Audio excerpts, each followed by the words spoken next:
전혀 아직 그런 곳에 뜻은 전혀 없기 때문에 더구나 지금도 거주지가 아직은 한국이 아니어서. Hello guys! Today we won against South Korea and we will go to the semi-final. Let's go! Go to Paris! Writing history. Thank you, fans! Park Ji-sung puji kesuksesan timnas Indonesia U23 kalahkan Korea. Keberhasilan timnas Indonesia U23 lolos perempat final Piala Asia U23 2024 mendapat sorotan banyak pihak. Tidak hanya dari publik dalam negeri, media dan tokoh internasional pun turut heboh dengan prestasi skuad Garuda Muda yang ditangani Shin Tae-yong.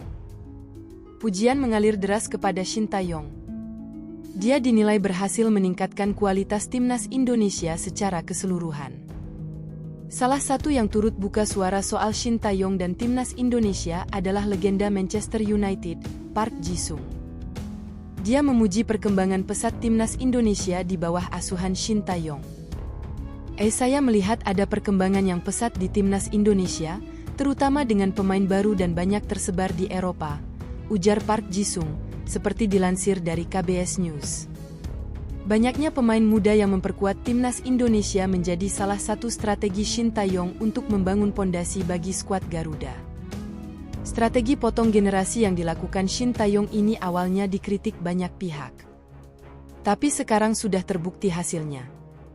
Menurut Park Ji-sung, Shin Tae-yong telah berhasil menyiapkan kualitas pemain muda untuk timnas Indonesia.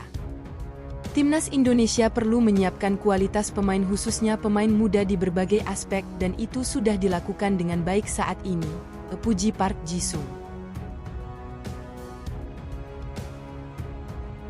Tersingkirnya timnas U23 Korea Selatan dari Indonesia di babak perempat final Piala Asia U23 2024 mendatangkan reaksi dari media Korea Selatan, salah satunya dari Net Sports. Timnas U23 Indonesia berhasil mengalahkan Korea Selatan November 10 lewat adu penalti setelah kedua tim bermain imbang 2-2 sepanjang 120 menit pada Kamis, 25 April 2024, malam waktu lokal. Adu penalti berlangsung menegangkan dengan ke-11 pemain Garuda dan 10 pemain tersisa Korsel menuntaskan tugasnya dengan hanya satu dari masing-masing tim yang gagal. Ronde penalti diulang kembali dari penendang pertama dan Hernando berhasil menyelamatkan penalti Lee Kang-hee sang eksekutor ke-10 Korsel. Pratama Arhan lalu dingin dengan eksekusinya untuk meloloskan Garuda Muda ke semifinal. Kekalahan ini disikapi oleh media Korsel, Net Sports, dengan dua headline besar di laman mereka. Tentu saja, sosok pelatih Shin Tae-yong jadi salah satu sorotan media tersebut. Pertama adalah artikel berjudul, Kalah dari Magis Shin Tae-yong. Korea tereliminasi di perempat final, gagal ke Paris. Mimpi sepak bola Korea melaju ke Olimpiade untuk kali ke-10 secara beruntun diblok oleh Magis Shin Tae-yong dan hilang seperti sebuah gelembung, tulis reporter mereka, Park Sung-gyu. Strategi pelatih Hwang Seon-hong untuk bertahan di babak pertama dan kemudian mencoba memenangkan pertandingan di babak kedua berakhir dengan kegagalan. Park menyoroti keputusan pelatih Hwang yang mengganti 5 pemain dari tim yang turun kontra Jepang pada laga terakhir grup mereka. Striker Lee Yang-jun, gelandang Kang Sang-yun, dan penjaga gawang Kim Jeng-hun, yang secara konsisten menunjukkan penampilan bagus pada laga pertama dan kedua grup, memulai laga dari bangku cadangan. Strategi mengecoh pelatih Shin Tae-yong, seorang rubah yang berpikir cepat, berakhir dengan jabat tangan yang berujung pada kekalahan, tulisnya. Masih dari situs sama, reporter Kim Yong-il menulis artikel berjudul, Tragedi di Doha. Lee Yang-jun dan Hwang Seon-hong diusir wasit, Korea kalah dari Indonesia dalam adu penalti gagal lolos ke Olimpiade untuk pertama kalinya dalam 40 tahun terakhir, Piala Asia U23. Di artikel tersebut juga menyebut bagaimana pelatih Hwang kalah pemikiran dari Shin Tae-yong.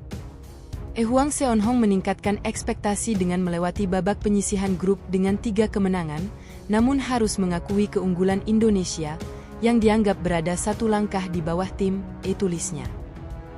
Korea Selatan berhasil melaju ke putaran final Olimpiade untuk 9 kali berturut-turut, dari Olimpiade Seoul 1988 hingga Olimpiade Tokyo 2020. Namun, karena tragedi Doha, mereka tidak dapat berlaga di putaran final untuk pertama kalinya dalam 40 tahun sejak Olimpiade Los Angeles 1984.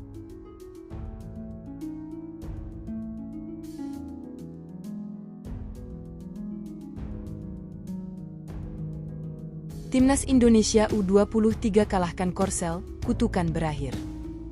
Sejarah tercatat kala tim nasional sepak bola Indonesia U23 berhasil mengalahkan Korea Selatan U23 di babak perempat final Piala Asia U23 di Stadion Abdullah bin Khalifa, Doha, Qatar, Jumat, 26 April 2024. Tim asuhan Shin Tae-yong menaklukkan Korea Selatan melalui adu penalti November 10. Pratama Arhan menjadi penentu kemenangan lewat sepakan ke sisi kanan gawang penjaga gawang Korsel J-Back. Ini adalah rekor pertama tim Garuda Muda unggul atas Korsel dalam kelompok umur U23. Pertemuan antara kedua tim menunjukkan dominasi Korea Selatan U23. Timnas Indonesia U23 selalu menelan kekalahan dalam 7 pertemuan terakhir. Kekalahan terbesar terjadi pada kualifikasi Olimpiade 2000 di Seoul, di mana Indonesia ditekuk dengan skor telak 0-7. Dalam pertemuan terakhir, tepatnya pada laga persahabatan 2018 silam, Timnas Indonesia mampu memperkecil kekalahan dan bertanding sengit dengan skor 2-1 hingga peluit akhir ditiupkan. Secara keseluruhan, Timnas Indonesia U23 selalu kalah dari Timnas U23 Korea Selatan. Indonesia juga harus kalah dengan kemasukan 24 gol. Indonesia U23 sudah kebobolan 24 gol dari Korea Selatan U23, sementara hanya berhasil mencetak 3 gol sebagai balasan. Namun, momentum positif dari fase grup Piala Asia U23 2024 memberikan harapan baru bagi skuad Garuda Muda. Timnas Indonesia mencetak sejarah dengan mencapai semifinal Piala Asia U23 2024. Garuda Muda mencapai fase itu pada debut di turnamen.